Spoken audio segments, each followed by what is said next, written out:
The Thorn is back, and Bungie started off with a bang by introducing the quest in a location literally titled the Salt Mines. To get to this location, you must land in Trostland in the EDZ and head directly north. Head down to the mines where you will see a transmat teleporter and use it. This will take you to the Salt Mines location, and from here you just take a straight path until you hit the barrier door. From the barrier, look off to your left, you will see a small cliff edge that you can jump up to, and it'll lead you to the campsite where a broken thorn will be laying on the ground for you to pick up to start the quest. Next, you will be headed to the tower to take the model to Banshee, where he will tell you to collect 50 Hadronic Essence, 50 Plasteel Plating, and 50 Sapphire Wire. These are broken down into 3 different steps, you can't get them all at the same time, just keep that in mind. And each of these will have 3 methods of collection that you can do from PvE and PvP, depending on what you want. First up, for Hadronic Essences, your choices will be IO bounties for 5 essence each, Crucible kills on Warlocks for 3 essence each, or Nightfall Strikes for 15 essence per clear. Now, if you're a PvP player, the choice is pretty simple. However, if you're not a Crucible machine, I would suggest going with the Nightfall choice. Not only do the planetary bounties only give you 5, but it would take you 4 days to complete 1 step if you only have 1 character. On top of this, the Nightfall Strikes are repeatable, obviously, and only take 4 completions, on top of which you can get 2 powerful rewards from it while doing so. For anybody that cares, the fastest Nightfall this week is the Tree of Probabilities. Next, you'll be chasing Plasteel Plating. Your 3 choices for this will be Bounties on Titan, same thing as IO, 5 each, Crucible kills on Titan, again, same thing for 3 each, or Blind Well completions instead of Nightfalls. My personal recommendation would be Crucible kills for this one. Like I mentioned, the bounties give very little, so it'll take you at least another day to complete.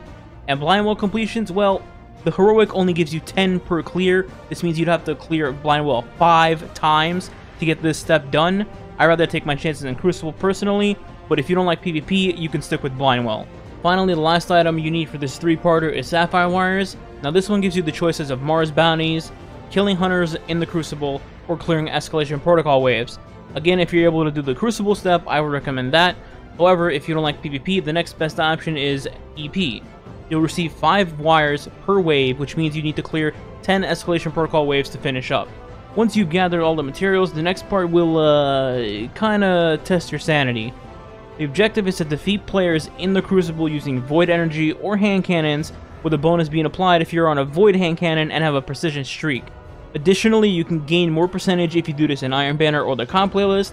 Now, obviously, competitive would be the quote-unquote optimal way of doing it, as you probably get 4 times the percentages you would in quick play per kill.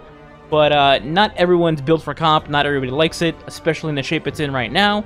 I ended up doing mine in comp personally in about an hour or so, but I would not recommend this for most. What I would recommend is firing up quick play with a fire team if possible, and being a Void subclass, rocking Void weapons. Now, as far as recommendations go for weapons, there's Kindred Orchid, the hand cannon from the Forges, Cold Sweat from Year 1, or the Iclos hand cannon that you get from Anna Bray. As far as Void weapons go that are not hand cannons, you can also use Telesto, Inaugural Address from the Leviathan raid, as well as Retold Tale, the shotgun that came out in Forsaken. For heavy weapons, your choice really comes down to Hammerhead or Tractor Cannon in my opinion. You could use something random like an Avalanche that you happen to get in Void, but that's not really common, so I would go with either Hammerhead or Tractor Cannon. Once that step is complete, congratulations, you've survived the Crucible. Now head down to Tyra in the farm. Yes, the farm, it still exists, it's in the EDZ directory, and yes, the music is still awesome. After you've talked to Tyra, you will now be on the final step of the quest. You will have to complete a, dare I say, D1 Nightfall version of Savathun's song. The Strike has some key differences to it, and is at 660 recommended power.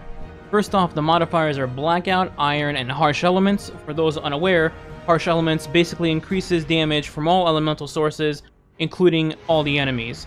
In other words, you're gonna get shredded if you aren't careful. On top of this, Blackout will take away your radar, and Iron will make sure you can't stagger enemies, so picking off Ogres and Knights will be a little hectic. For recommendations, super-wise, I would highly suggest bring a Well of Radiance Warlock and or a Tether Night Stalker with Orpheus Rigs if possible. Both of these can be pretty clutch in certain parts of the Strike that I'll elaborate later on. But outside of these two, there's other supers you can use that are not exactly top tier, but still very serviceable, like Arc Strider, Top Tree Nova Bomb with Skull of Dire Ahamkara, Chaos Reach, and the Bottom Tree Striker Titan. For weapons, Arc is the element of choice, and ranged weapons are the go-to. For Arc, the reasoning is simple. A majority of the shields in the Strike are Arc, and you can blast through them with a good energy sniper that is Arc. Ranged weapons are favored because Blackout is on, so you already don't want to get near anything. On top of this, things like Ogres and Wizards will melt you, and keeping your distance with things like Whisper, 1K, Darcy, Thunderlord, or Hammerhead will help immensely. For the strike itself, you're going to run into a few different scenarios that you would not see in the regular version. First of all, the strike starts with a bunch of Shriekers greeting you, rather than some Acolytes. Second, when you get to each of the relic locations, the one you dunk to progress forward, there will be a giant yellow bar Hive Knight waiting for you. Do not confuse these two with the knights that you need for the quest step. Kill them and proceed with the strike as normal. Once you've gotten to the boss fight itself, there are two key things to note here. First of all, you cannot, under any circumstance, spawn kill the boss at all. I had the pleasure of spawn killing it and being hit with the realization that the two knights you need to kill for the quest actually spawn near the end of the boss fight, not the two that I mentioned earlier, and guess what? I had to run back the entire strike. What you're going to want to do is start the boss fight as normal, open it up, damage it, force it to teleport to the right. It'll spawn Acolytes and two knights. Go ahead and use your Tether, Nova, your Smash, whatever super you have to clear the room. Make the boss open up again, which will force it to teleport to the middle. Once again, DPS very quickly to make the boss close up and teleport to the left side, where it'll spawn Acolytes and Ogres. Once you've done that, the boss will teleport back to the middle, and once again, DPS one more time from the middle so the boss goes into its final stand of the fight. Make sure you're sitting by the door entrance again, so you're in good position. This is where the fight becomes chaotic. The knights will spawn to your left and your right, so be sure to deal with them as fast as you can. Your middle will be clogged with Thrall and a Wizard, so if you have Tether to your advantage, throw it down in the center of the room so all the Thrall get cut up trying to get to you.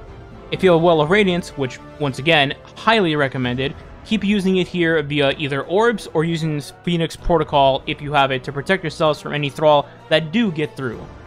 Once you've killed the knights, you can proceed to the end of the strike as normal, aside from the Thrall that will keep spawning continuously non-stop. Kill the orange bar wizard so it drops the relic, pick up the relic so the two red bar wizards spawn and kill them, then proceed to dunk the relic to make the boss come back to the center of the room. Kill the boss from there, and you've done it. You have obtained the Thorn exotic hand cannon.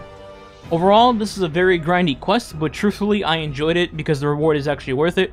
Thorn's a good gun and fun to use, even in PvE, you know, when you're not in Crucible just being a dick. That's all I've got for this one. I'll definitely be doing some raid boss kills using Thorn only in the future, so if you want to see that, stay tuned. If you enjoyed this video, a like and a sub would be appreciated, and I'll catch you guys next time.